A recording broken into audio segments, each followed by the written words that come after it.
This song kind of represents my relationship with my brother. So. If I can stop sweating.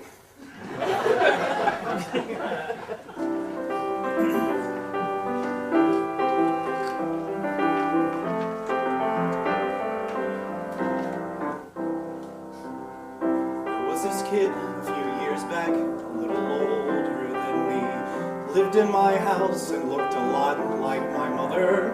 There was this kid I knew back then, and I was sure he would be the greatest star I'd ever known. I'd watch him walk into a room, and he was never out of place. He knew the answer to every question, the square and cube of every prime, the name to go with every face, like he was king upon a throne.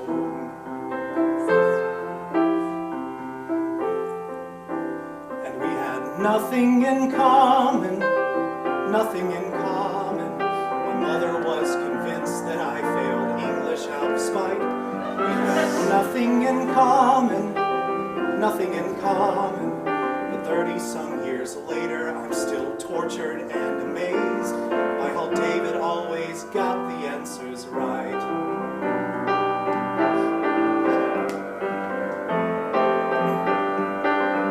Now later on, I knew this guy. He was in high school, I think, had lots of friends and was the pride of the family. He'd call me names and punch my head and make me feel like a dink, and I would hide from him all day. But if I couldn't find a friend, which happens more than I'd have liked, I'd go where he was and sulk around him. He'd say, "You don't know how to throw, and just don't play your stupid songs," and then he'd toss the ball my way. And we had nothing in common, nothing in common. I thought he was a jerk, and who knows what he thought I'd be. We had nothing in common, nothing in common. But 20-some years later, I'm still grateful and surprised by the little gifts that David gave to me.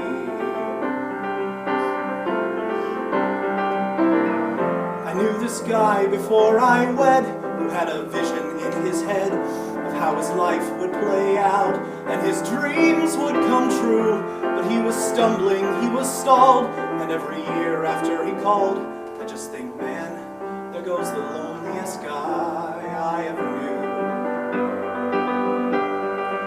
People think I'm failing,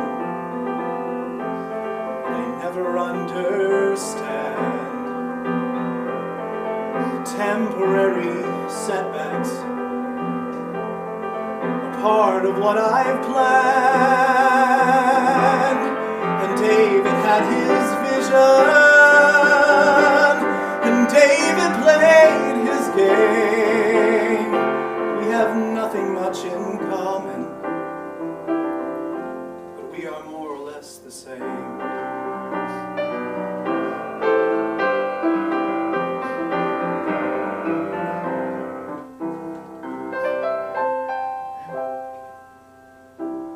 This guy who met a girl, she had a cat. They fell in love and bought a home. They took a vow, he took her hand, and they lived happily ever after.